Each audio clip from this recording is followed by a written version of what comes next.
فاعبد الله مخلصا له الدين. ألا لله الدين الخالص.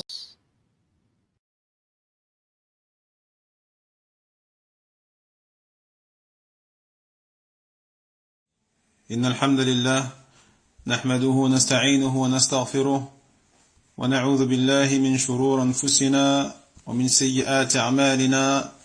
من يهده الله فلا مضل له ومن يضلل فلا هادي له، وأشهد أن لا إله إلا الله وحده لا شريك له، وأشهد أن محمدا عبده ورسوله صلى الله عليه وعلى آله وصحبه وسلم. يا أيها الذين آمنوا اتقوا الله حق تقاته ولا تموتن إلا وأنتم مسلمون. يا أيها الناس اتقوا ربكم الذي خلقكم من نفس واحدة وخلق منها زوجها وبث منهما رجالا كثيرا ونساء، واتقوا الله الذي تساءلون به والأرحام إن الله كان عليكم رقيبا. يا أيها الذين آمنوا اتقوا الله وقولوا قولا سديدا يصلح لكم أعمالكم ويغفر لكم ذنوبكم، ومن يطع الله ورسوله فقد فاز فوزا عظيما. أما بعد، فإن أصدق الحديث كتاب الله، وخير الهدي هدي محمد بن عبد الله، وشر الأمور محدثاتها، وكل محدثة بدعة، وكل بدعة ضلالة، وكل ضلالة في النار، حمانا الله وإياكم منها. ثم أما بعد، إخوتي في الله وأخوات، السلام عليكم ورحمة الله وبركاته. فما زلنا نقرأ كتاب التمهيد لشرح كتاب التوحيد الذي هو حق الله على العبيد لمعالي الشيخ صالح ابن عبد العزيز ابن محمد آل الشيخ حفظه الله تعالى. وما زلنا في باب الخوف من الشرك. قال المؤلف رحمه الله: وقول الله عز وجل: إن الله لا يغفر أن يشرك به ويغفر ما دون ذلك لمن يشاء. وقال الخليل عليه السلام: وجنبني وبني أن نعبد الأصنام. وفي الحديث: أخوف ما أخاف عليكم الشرك الأصغر. فسئل عنه فقال: الرياء. وعن ابن مسعود رضي الله عنه أن رسول الله صلى الله عليه وسلم قال: من مات وهو يدعو من دون الله ندا دخل النار. رواه البخاري. ولمسلم عن جابر رضي الله عنه أن رسول الله صلى الله عليه وسلم قال: من لقي الله لا يشرك به شيئا دخل الجنة، ومن لقيه يشرك به شيئا دخل النار. Donc on poursuit bi'idhnillahi azza wa jal notre étude du livre At-Tamhid, l'explication de Kitab At-Tawhid du très grand savant Cheikh Salih ibn Abdul Aziz al-Sheikh hafidhahullahu ta'ala. Et on est arrivé donc au chapitre intitulé La peur du polythéisme, la peur du shirk. Et on avait commencé à expliquer le verset de la sourate An-Nisa, le verset 48, dans lequel Allah tabarak wa ta'ala, dans le sens rapproché, il dit: certes Allah ne pardonne pas à ce qu'on lui associe quoi que ce soit, mais hormis cela, il pardonne à qui il veut. Hein? Et on avait vu donc la semaine dernière que ce verset-là concerne celui qui est mort sur le shirk sans s'être repenti. Taïeb, ce verset concerne celui qui ne s'est pas repenti. Il ne concerne pas celui qui s'est repenti du shirk. Car celui qui s'est repenti du shirk sincèrement, en ayant réuni toutes les conditions de validité et d'acceptation de son repentir, Allah Jalla wa Ala acceptera son repentir. La preuve, la parole d'Allah subhanahu wa ta'ala Inna Allah yaghfiru dhunuba jami'an. Innahu huwa al-ghafur rahim. Donc la preuve, la parole d'Allah subhanahu wa ta'ala de le sens rapproché du verset, certes Allah pardonne tous les péchés. Certes Allah pardonne tous les péchés et c'est lui certes le pardonneur et Ar-Rahim, celui qui pourvoit sa faveur et sa grâce. Taïeb, celui qui pourvoit de sa faveur et de sa grâce. Donc ce verset-là, Allah pardonne certes tous les péchés, concerne ceux qui se sont repentis de leurs péchés. Ceux qui se sont repentis notamment du shirk, du polythéisme, Allah Jalla wa Ala accepte leur repentir. طيب فقلنا أيضا إن هذه الآية إن الله لا يغفر أن يشرك به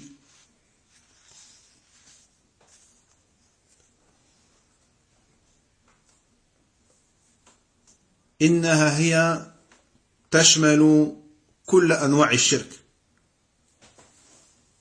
فكل أنواع الشرك الله جل وعلا لا يغفرها لعظم خطيئة الشرك لأن الله جل وعلا هو الذي خلق ورزق وأعطى وهو الذي تفضل فكيف يتوجه القلب عنه إلى غيره لا شك أن هذا ظلم في حق الله جل وعلا ولذلك لم يغفر وهذا اختيار شيخ الإسلام ابن تيمية رحمه الله وأكثر علماء الدعوة. Et on avait dit aussi la semaine dernière que ce verset, certes Allah ne pardonne pas à ce qu'on lui associe quoi que ce soit, concerne toutes les formes de polythéisme, toutes les formes d'associationnisme sont concernées par ce verset. Allah Jalla wa Ala ne pardonne ni le polythéisme majeur, ni le polythéisme mineur ou inférieur, ni le polythéisme caché ou inapparent. Et cela dû à la gravité énorme du polythéisme aux yeux d'Allah subhanahu wa ta'ala. Car Allah Jalla wa Ala est celui qui a créé, celui qui a donné, celui qui a pourvoyé, celui qui a fait grâce de ses faveurs. Donc comment le cœur peut-il se tourner vers autre que Allah Jalla wa Ala? Il n'y a pas de doute que ceci serait une injustice énormissime. C'est pour cela qu'il n'est pas pardonné. Et cela est la vie, on a vu, hein? Cela est la vie et la parole de Cheikh l'Islam Ibn Taymiyyah rahimahullah ta'ala et de la majorité des savants de la da'wah, des savants de ceux qui appellent le tawhid. طيب. ثم يقول فإن قيل إذن ذكر الشيخ أن الشرك الأصغر لا يغفر كذلك ولذلك يجب أن يعظم في قلب العبد الخوف منه فإن قيل فبماذا يغفر إذن فالجواب أنه لا يغفر إلا بالتوبة فقط فإن لم يتوب فثمة الموازنة بين الحسنات والسيئات ولكن ما ظنكم بسيئات فيها التشريك بالله مع حسنات فمن ينجو من ذلك لا ريب أنه لا ينجو إلا من عظمت حسناته فزادت على السيئات ما وقع فيه من أنواع الشرك ولا شك أن هذا يوجب الخوف الشديد من الشرك بعامة لأن من المعلوم أن الشرك بأنواعه من حيث الجنس أعظم من كبائر الأعمال المعروفة. Donc, du moment où Allah subhanahu wa ta'ala n'explie pas le polythéisme, quelle que soit sa forme et quel que soit son type, majeur ou mineur. Il est donc obligatoire que le cœur de la personne soit empli de crainte et de peur face à ce péché qui est le shirk, quelle que soit sa forme. Et ici on te demande, comment est-il pardonné alors? Comment faire pour se faire pardonner? Comment faire? Hein?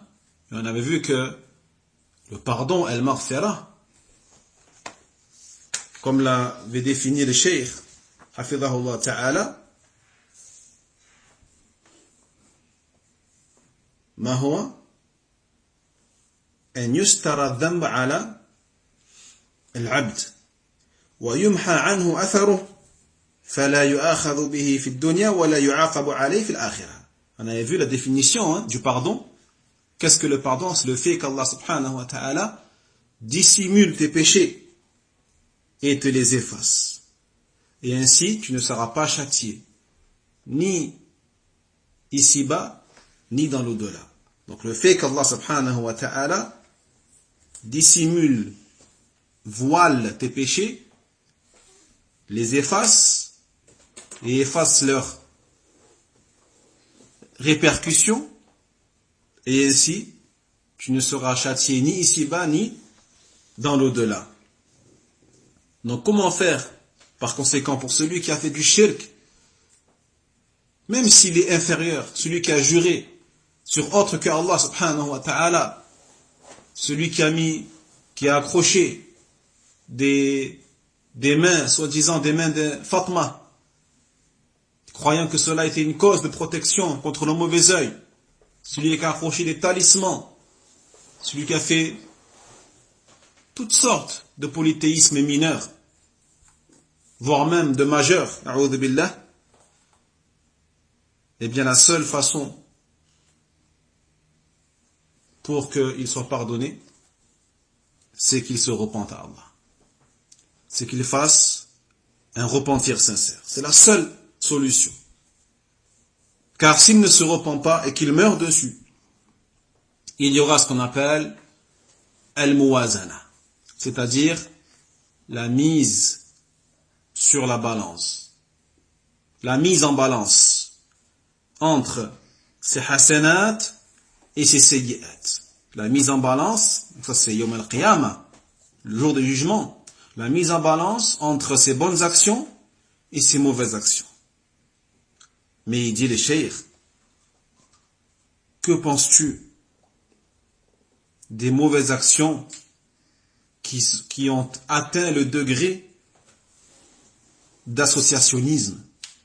Que penses-tu de ces sayyi'at, ces mauvaises actions dans lesquelles il y a du polythéisme à Allah subhanahu wa ta'ala, même s'il est mineur, à côté des bonnes actions que tu as fait et que tu as faites. Donc qui pourrait-il être sauvé dans ce genre de situation? Celui dont sa balance porte d'un côté ses bonnes actions, mais de l'autre ses mauvaises actions, et parmi ces mauvaises actions, il y a du shirk. Il n'y a pas de doute que seuls seront sauvés dans ce genre de situation-là que ceux qui ont vraiment énormément de bonnes actions, des bonnes actions pures pour Allah subhanahu wa ta'ala.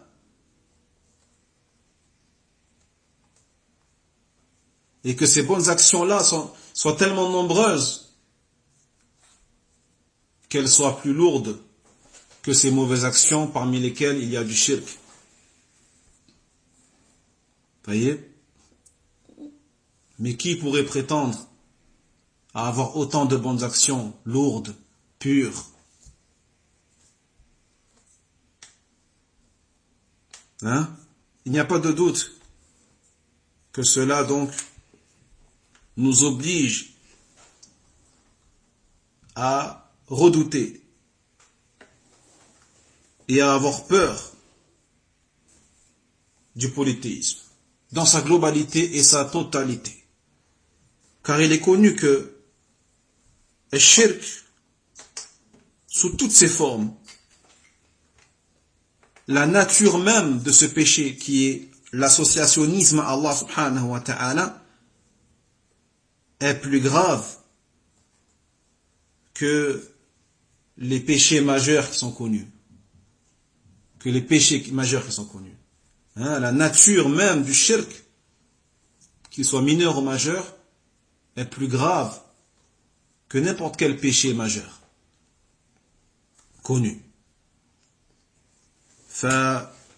فوجه الاستدلال من آية النساء وهي قوله جل وعلا إن الله لا يغفر أن يشرك به أن فيها عموما يشمل أنواع الشرك جميعا وأنها كلها لا تغفر فيكون ذلك موجبا للخوف من الشرك وإذا وقع أو حصل الخوف والوجل من الشرك في القلب فإن العبد سيحرص على معرفة أنواعه حتى لا يقع فيه ويطلب معرفة أصنافه وأفراده حتى لا يقع فيها وحتى يحذر أحبابه ومن حوله منها لذلك كان أحب الخلق أو أحب الناس وخير الناس للناس من يحذرهم من هذا الأمر ولو لم يشعروا به ولو لم يعقلوه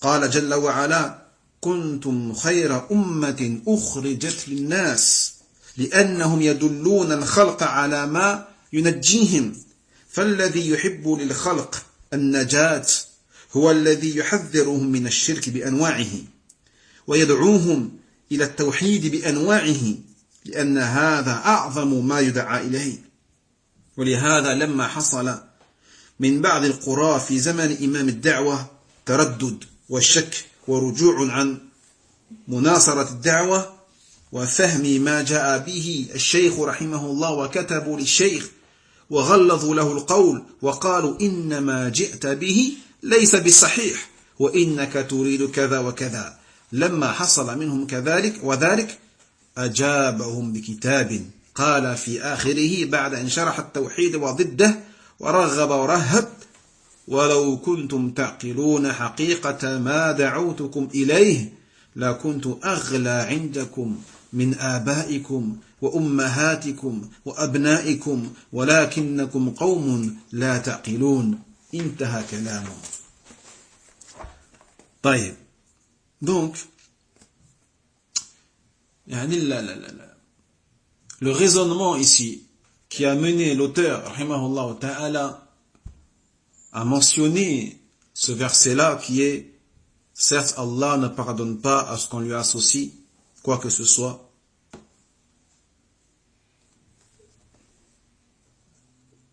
pour dire que dans ce verset il est question du polythéisme majeur mais aussi mineur et que toutes les formes de shirk ne sont pas pardonnées par Allah subhanahu wa ta'ala et que donc cela doit nous amener à redouter, à craindre le fait de tomber dans le shirk quelle que soit sa forme et que lorsque cette peur va naître dans le cœur du serviteur eh bien cela va l'inciter, va le pousser à apprendre quelles sont toutes ces catégories de shirk dans l'objectif de ne pas y tomber dedans. Comment peux-tu connaître ou comment peux-tu éviter de tomber dans les formes de polythéisme si tu ne les connais pas? Ne pense pas que le polythéisme ne se résume qu'au fait de se prosterner devant une statue ou une idole. Pas du tout. Tu te dois donc de savoir et de connaître, d'apprendre toutes les formes de polythéisme qui existent afin de ne pas tomber dedans. Et tu dois rechercher cela jusqu'à ce que tu connaisses tous les éléments qui composent ce péché abominable qui est le polythéisme, qu'il soit majeur ou inférieur. Et une fois que tu as fait cela, tu vas mettre en garde autour de toi. Et tu vas mettre en garde tes proches et ceux que tu aimes.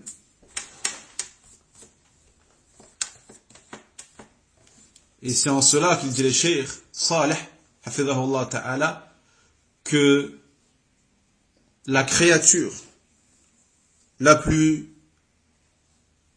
aimable, la personne la plus aimable et qui a le plus de valeur en vérité pour les créatures, c'est celle qui va mettre en garde contre le shirk. C'est celle-là qui va être le plus profitable à l'humanité. C'est celle-là qui doit être le plus aimée de l'humanité. Ce sont les gens qui mettent en garde contre le shirk et qui appellent au tawhid. Comme l'ont fait les prophètes et les messagers, alayhimus salatu wassalam. Et ce, même si les créatures ne comprennent pas cela. Même si les gens n'ont pas compris cette chose qui est que la créature la plus profitable, la plus aimable, et celle que les humains doivent le plus aimer, c'est celle-là. Ça change rien au fait que ce soit elle qui est la plus profitable et la plus bénéfique pour les créatures. La preuve, Allah Jalla wa Ala, qu'est-ce qu'il dit dans la sourate Ali Imran, dans le sens rapproché, vous êtes la meilleure des communautés qu'on ait fait sortir aux gens. Vous êtes la meilleure des communautés qu'on ait fait sortir aux gens. Pourquoi? Parce qu'elle appelle les créatures vers ce qui va les sauver.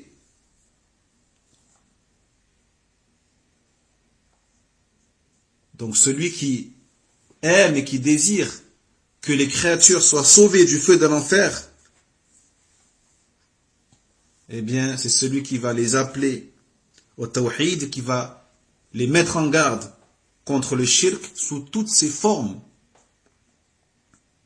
Il va les appeler au tawhid sous toutes ses formes. Pourquoi? Parce que le tawhid, c'est la chose la plus grande à laquelle tu peux appeler Ya Abdallah. La chose la plus énorme, la meilleure, la plus importante, c'est l'unicisation d'Allah Jalla wa Ala dans l'adoration, at-tawhid, le monothéisme pur. Cela est plus important que tu l'appelles à la salat, que tu l'appelles à verser la zakat, que tu l'appelles à jeûner, que tu l'appelles à prier tarawih, que tu l'appelles à faire le hajj. Non, le plus important, wallahi, est que tu l'appelles au tawhid. C'est pour cela que lorsque il s'est produit dans certaines contrées, au temps de l'imam de la da'wa, yani l'imam Muhammad ibn Abdul Wahhab, rahimahullah ta'ala, se sont produits des doutes, de la confusion, de l'hésitation, et un éloignement de l'appel au tawhid. Et les gens ont commencé à ne plus défendre l'appel au tawhid ou ceux qui appellent au tawhid. Et non plus perçu de la bonne façon la da'wa de l'imam Muhammad ibn Abdul Wahhab rahimahullah ta'ala. Qu'est-ce qu'ils ont fait alors? Ils ont écrit des lettres à l'encontre du cheikh et ont eu des paroles très sévères et très dures à son encontre. Ils lui ont dit par exemple, la chose à laquelle tu nous appelles n'est pas correcte, n'est pas authentique, n'est pas vraie. Mais en vérité, tu ne désires que ceci et cela, tu veux plutôt ceci et cela. Donc lorsque cela est parvenu au cheikh, l'imam Ibn Abdul Wahhab rahimahullah ta'ala, qu'est-ce qu'il a répondu? Il a écrit une lettre Et après qu'il ait expliqué ce qu'est Tawhid, après qu'il ait expliqué ce qu'est Shirk, après qu'il les ait exhortés, qu'il les ait encouragés au Tawhid, et qu'il les ait mis en garde contre son opposé, qu'est-ce qu'il a dit à la fin? Il a écrit, si vous saviez, si vous compreniez vraiment la réalité de ce à quoi je vous ai appelé, je serai pour vous plus cher que vos pères, que vos mères et vos enfants. Subhanallah. Il a dit, si vous saviez la valeur, la réalité de ce à quoi je vous appelle, c'est-à-dire Tawhid, je serai pour vous plus cher. À vos yeux, je serai plus cher, plus aimé que vos pères, vos mères et vos enfants. وَلَكِنَّكُمْ قَوْمٌ لَا تَعْقِلُونَ. Mais vous êtes des gens qui ne raisonnez pas. Vous êtes des gens qui ne raisonnez pas. Subhanallah. فهذا كلام صحيح ولكن لا يعقله إلا من عرف حق الله جل وعلا فرحمة الله على هذا الإمام وأجزل له المثوبة وجزاه عنا وعن المسلمين خير الجزاء ورفع درجته في المهديين والنبيين والصالحين. Et là, ce qu'a dit le cheikh est la vérité, wallahi c'est la vérité. Mais cela n'est compris que par celui qui connaît le droit d'Allah subhanahu wa ta'ala sur ses créatures. Qu'Allah subhanahu wa ta'ala déverse ses grâces et ses faveurs sur cet imam et qu'il le couvre de ses récompenses et qu'il le récompense pour tout ce qu'il nous a légué à nous, aux musulmans, de la meilleure des manières, et qu'il l'élève parmi al-Mahdiyin, parmi ceux qu'Allah subhanahu wa ta'ala a guidés vers la vérité, parmi les prophètes et parmi as-Salihin, ceux qui honorent le droit d'Allah, ceux qui honorent le droit des créatures d'Allah subhanahu wa ta'ala. ثم ساق الشيخ رحمه الله بعد هذه الآية قول الله تعالى وجنوبني وبني أن نعبد الأصنام. الذي دعا هذه الدعوة هو إبراهيم عليه الصلاة والسلام. ومر بنا في الباب قبله أن إبراهيم قد حقق التوحيد وقد وصفه الله جل وعلا بأنه كان أمة قانتا لله حنيفا وبأنه لم يكن من المشركين. فهل يطمئن من كان على هذه الحال إلى أنه لن يعبد غير الله ولن يعبد الأصنام أو يظل مقيما على خوفه أو يظل مقيما على خوفه؟ وهل حال الكمل الذين حققوا التوحيد أنهم يطمئنون أم يخافون؟ هذا إبراهيم عليه السلام كما في هذه الآية خاف الشرك وخاف عبادة الأصنام فدعا الله بقوله وجنبني وبني أن نعبد الأصنام رب إنهن أضللن كثيرا من الناس فمن تبعني فإنه مني ومن عصاني فإنك غفور رحيم. فكيف بمن دون إبراهيم عليه السلام ممن ليس من 70,000 وهم عامة هذه الأمة. Puis, après avoir mentionné le verset de la sourate An-Nisa, il mentionne le cheikh, l'auteur, rahimahullah ta'ala, un verset de la sourate Ibrahim, alayhi salam, verset 35. Dans le sens rapproché, il dit, et éloigne-moi ainsi que mes enfants du fait que nous adorions les idoles. Donc, qui est-ce qui a invoqué Allah ici dans ce verset? C'est Ibrahim. Ibrahim, alayhi salam, le père des prophètes, demande à Allah subhanahu wa ta'ala qu'Allah il le protège de quoi? Est-ce que qu'Allah il le protège de l'alcool, de la fornication, du mensonge, du vol? Non, qu'Allah il le protège du shirk. De quel shirk? Est-ce que c'est le fait de jurer sur autre qu'Allah? Est-ce que c'est le fait de la superstition ou autre chose de ce genre? Non. De l'adoration des idoles. Subhanallah. Et on a vu dans le chapitre précédent que Ibrahim alayhi salam fait partie de ceux, bien sûr, qui ont complété leur tawhid, leur monothéisme, et qu'Allah subhanahu wa ta'ala, en plus de cela, l'a qualifié comme étant une umma, c'est-à-dire comme étant un imam, yuqtada bihi fil khayr, un guide, que l'on suit dans le bien. Qanitan lillah, yani mulazim li ta'atillah subhanahu wa ta'ala, c'est-à-dire que c'était quelqu'un qui est constamment dans l'obéissance à Allah subhanahu wa ta'ala, wa hanifan, ay ma'il an tariq al-mushrikin, an al-shirk, c'est-à-dire quelqu'un qui était hanif, totalement éloigné et détourné de toute forme de polythéisme, et aussi qui ne faisait point partie des polythéistes physiquement ou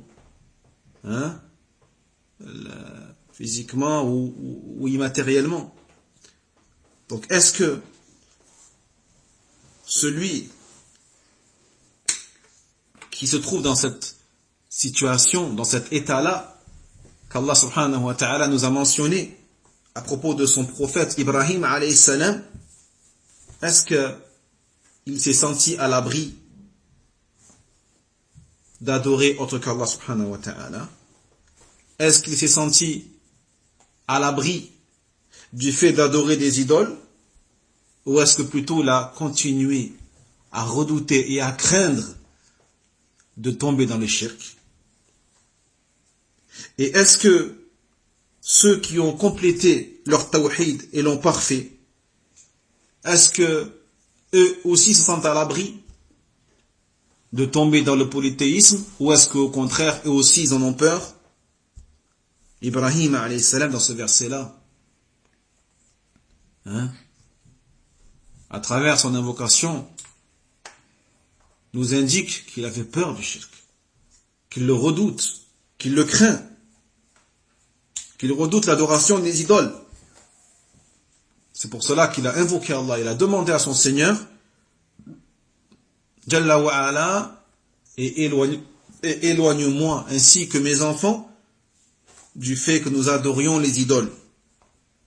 Ô mon Seigneur, elles ont certes égaré beaucoup de gens.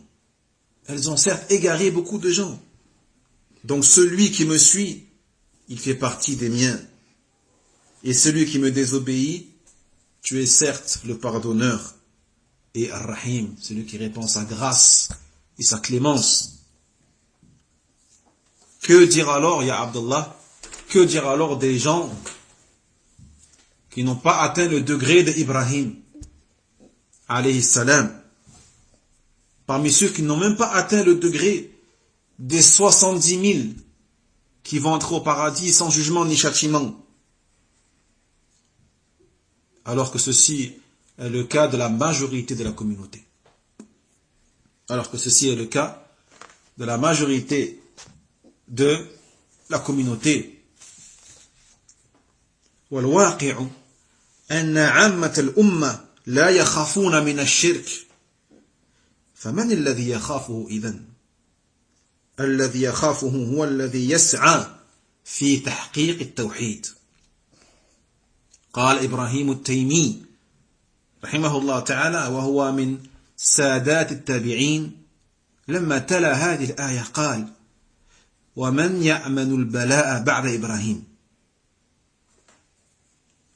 إذا كان إبراهيم عليه السلام هو الذي حقق التوحيد وهو الذي وصف بما وصف به وهو الذي كسر الأصنام بيده يخاف من الفتنة بها فمن يأمن البلاء بعده إذن فما ثم إلا غرور أهل الغرور. Puis dit le cheikh, hafidahullah, donc ce qui est attesté et la réalité aujourd'hui, c'est que la plupart de la communauté n'ont pas peur du shirk. La plupart des musulmans, surtout à notre époque, n'ont pas peur du shirk. Donc, qui sont ceux qui ont peur du shirk? C'est qui ceux-là? Eh bien, c'est ceux qui font des efforts et qui mettent tout en œuvre pour concrétiser et réaliser et compléter leur tawhid. Tous les jours, au quotidien, c'est eux qui ont peur du shirk. Il dit Ibrahim al-Taymi, rahimahullah ta'ala, un des plus importants parmi les tabi'in, lorsque il récitait ces versets-là, dans lequel Ibrahim alayhi salam demande à Allah Jalla wa Ala qu'il l'éloigne ainsi que ses enfants du shirk. Il disait, mais qui pourrait se sentir à l'abri du shirk après Ibrahim? Qui pourrait se sentir être à l'abri de ce malheur, de cette catastrophe après Ibrahim alayhi salam?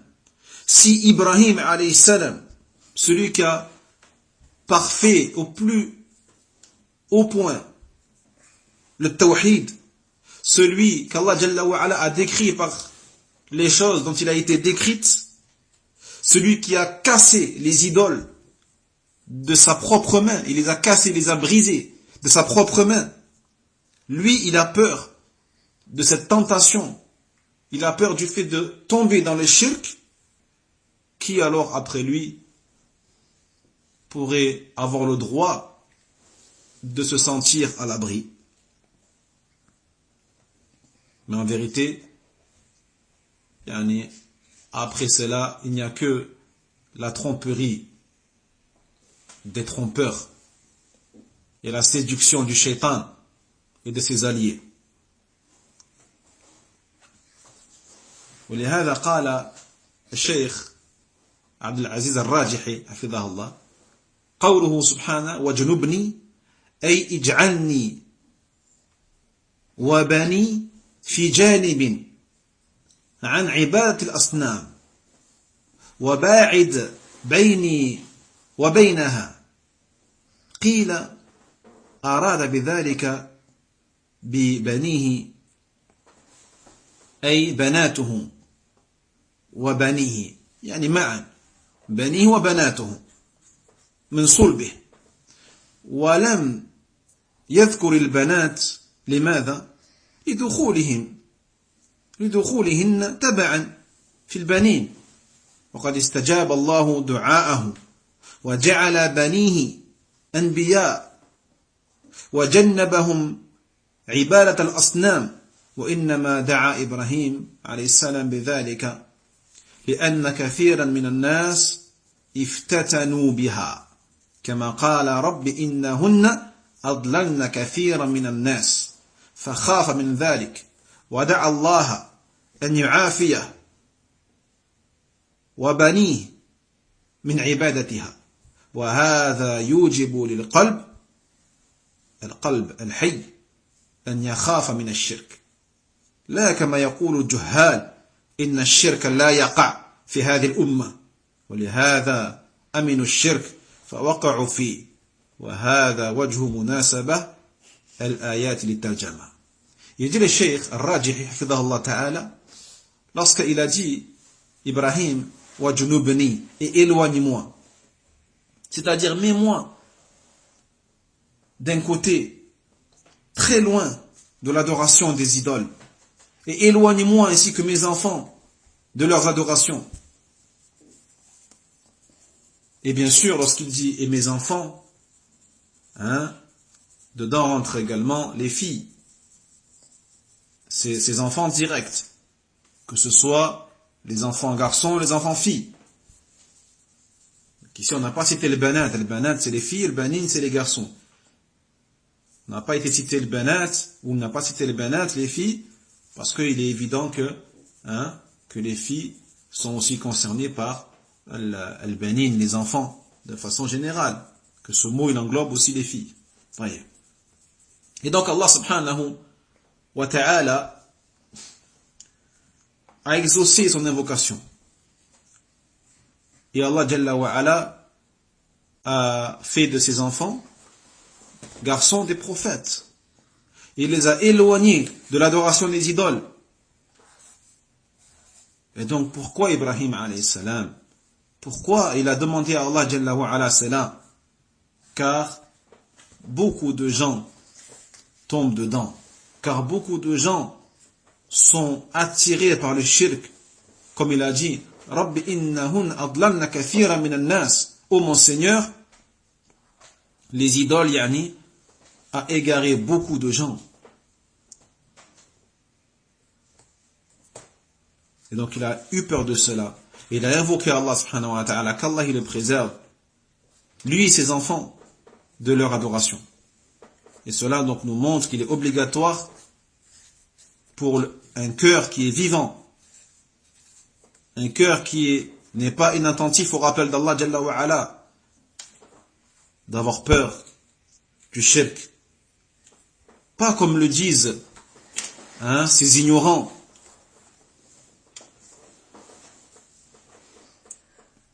Ces ignorants que tu n'entends jamais appeler au tawhid, ou que tu n'entends jamais mettre en garde contre le shirk, et qui vont faire juste des cours, des conférences, des vidéos, des audios, dans les réseaux sociaux, YouTube, les sites. Ils vont traiter que des sujets qui ramènent le plus. Le plus de quoi? Le plus d'abonnés. Le plus d'abonnés. Et ça, on l'a vu. Même des chaînes qui, au début, prétendaient être sur la sunna, prétendaient être des gens qui appellent au tawhid, qui mettaient en garde contre les shirk, l'innovation, etc., tu les vois aujourd'hui fricoter avec des takfiri, avec des khawarij, avec des gens qui insultent les savants, qui rabaissent les savants, qui insultent les gouverneurs musulmans, etc. C'est quoi qui les a fait déraper? L'amour des abonnés, l'amour des vues, l'amour des followers. Donc certains parmi ces ignorants, ils te disent que le shirk n'existe pas dans la Ummah. Na'udhu billah. Ils te disent que le shirk n'existe pas et ne se produit pas dans la Ummah. C'est pour cela que c'est à cause de ça que les gens tombent dans le shirk. C'est à cause de ces gens-là et c'est à cause de cette façon de penser que les gens tombent dans le shirk. Car ils ne sont pas mis en garde. Ils ne sont pas prudents. Et forcément, ils vont tomber dans les catégories de shirk qui existent. Et cela donc, le lien yani, de ce verset-là de la sourate Ibrahim alayhi salam, et éloigne-moi ainsi que mes enfants du fait que nous adorions les idoles, avec le titre du chapitre qui est la peur du polythéisme. أي نعم. فالمقصود أن هذا يوجب الخوف الشديد من الشرك لأن إبراهيم عليه السلام مع كونه سيد المحققين للتوحيد في زمانه بل وبعد زمانه إلى نبينا محمد صلى الله عليه وسلم ما أعطي الضمان والأمان من الوقوع من الشرك ومن الوقوع في الشرك وألا يزيغ قلبه وكذلك الحال مع نبينا محمد عليه الصلاة والسلام. Tout ça pour dire que cela, donc, encore une fois, doit faire naître en nous une peur terrible du polythéisme. Car ce prophète, ce messager noble, Ibrahim alayhi salam, malgré le fait qu'il ait été le maître de ceux qui ont concrétisé et parfait le tawhid à son époque, et même après son époque, il le reste, jusqu'à celle du prophète sallallahu alayhi wa sallam,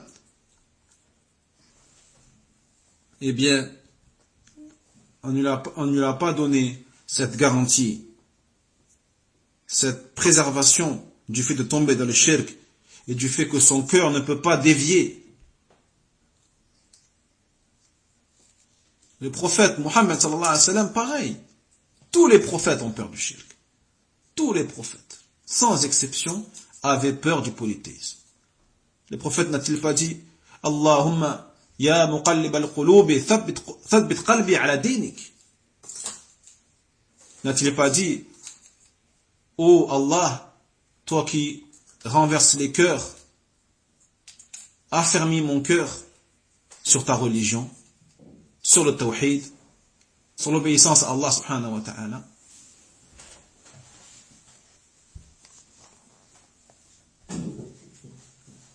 فنكتفي بهذا إن شاء الله تعالى. نسأل الله تبارك وتعالى أن يثبت قلوبنا على دينه، على توحيده، وأن يجنبنا الشرك بأنواعه كلها.